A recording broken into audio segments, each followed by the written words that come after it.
முந்தியெல்லாம் ஹோட்டலுக்கு போனோம்னா சாப்பாடு வந்த உடனே குடும்பமா சேர்ந்து ஜோம் பண்ணுவோம் தானே. இப்போ வந்த உடனே குடும்பமே முன்னாடி ஜபத்துக்கு முன்னாடி இருங்க இருங்க இருங்க அப்படின்றது போட்டோ எடுக்குது. ஜோம் பண்ண விட மாட்டேங்குது. இருங்க இருங்க இருங்க அப்படின்னு போட்டோ எடுக்கிறான். போட்டோ எடுத்து நம்ம சாப்பிடறதுக்குள்ள வாட்ஸ்அப் ஸ்டேட்டஸ்ல வச்சிடறான், ஃபேஸ்புக்ல. நம்ம சாப்பிட்டு வீட்டுக்கு வரதுக்குள்ள அவர் போன் பண்றாரு இன்னொருத்தர், என்ன எல்லாம் ரெஸ்டாரண்ட்ல இருக்கீங்க போல அப்படின்னு. நமக்கு பயமா இருக்கு, எப்படி கண்டுபிடிச்சிங்க? அதுக்கு தான் ஊருக்கே வச்சு விட்டுருக்கீங்களே. நம்ம சாப்பிட்றது எதுக்கு ஊருக்கு வைப்பானே? இன்னைக்கு உலகம் அப்படிதான் இருக்கு, தற்பிரியம். நம்மளுக்கு எது எடுத்தாலும் உடனே எல்லாத்தையும் எடுத்து எடுத்து போடுறது. வாலிப பிள்ளைகள் ரொம்ப கேர்ஃபுல்லா இருங்க. இந்த கடைசி காலத்துல உங்க ஒரு வீடியோவோ ஒரு போட்டோவோ கிடைச்சா போதும், ஆன்லைன்ல என்ன வேணாலும் இப்ப செய்ய முடியும். இன்னைக்கு ஏஐ டெக்னாலஜி உள்ள காலம், என்ன வேணாலும் செய்யலாம். இல்லைங்க அவங்க செய்யறாங்க, அது பொய், நம்ம நிரூபிக்கலாம், அதெல்லாம் நடக்கும். அதுக்கப்புறம் போலீஸ்ட போய் நம்ம நிரூபிச்சு அந்த வீடியோவை ரிமூவ் பண்ணி அதெல்லாம் செய்யலாம். ஆனால் வர்றதுக்கு முன்னாடி கேர்ஃபுல்லாக இருக்க வேண்டியது அவசியம்.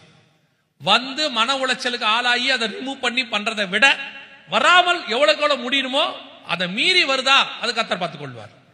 நீங்க இருக்க வேண்டிய கேர்ஃபுல்லா இருங்க. டெய்லி எடுத்து செல்ஃபி செல்ஃபி செல்ஃபின்னு என்னென்னத்தையோ அப்லோட் பண்ணுது, எடுத்து எல்லாத்தையும் அப்லோட் பண்றீங்க. ஒருத்தர் அன்னைக்கு ஒரு இது போட்டிருக்காரு ஸ்டேட்டஸ், நாங்கள் குடும்பமாய் புறப்பட்டு ஊருக்கு போகிறோம்னு போட்டிருக்காரு. இதை யாருக்கு போடுறாரு? அந்த ஊர்ல இருக்கிற திருடனுக்கு. நாங்க யாரும் வீட்டுல இல்ல, நீ வேணா வந்துட்டு போ.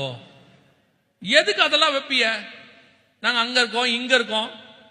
கவனிச்சு கொள்ளுங்க, காற்றை மேய்கிற காலம். உங்களுடையதான எல்லா இன்ஃபர்மேஷனும் வெளியே இருக்கு. நீங்க என்னமோ நினைச்சுக்கிட்டு இருக்கீங்க, ஒரு பாஸ்வேர்டு போட்டாச்சுன்னா யாரும் பார்க்க முடியாதுன்னு. உங்க பாஸ்வேர்டு உங்களுக்கு மட்டும்தான் சேஃப்டி, வேற யாருக்கும் இல்ல. இப்ப நீங்க பாஸ்வேர்டு மறந்துட்டீங்க, மறந்த உடனே உங்களுக்கு உள்ள போனோம், இமெயிலுக்குள்ள போனோம், இல்ல ஆப்பிளுக்குள்ள போனோம், பாஸ்வேர்டு மறந்துட்டீங்க, என்ன பண்ணுவீங்க? Forget password.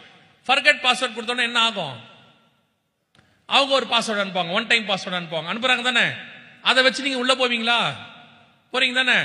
அதை வச்சு நீங்க உள்ள போகும்போது அவன் போக முடியாதா? அனுப்புறவன் போக முடியுமா? முடியாதா?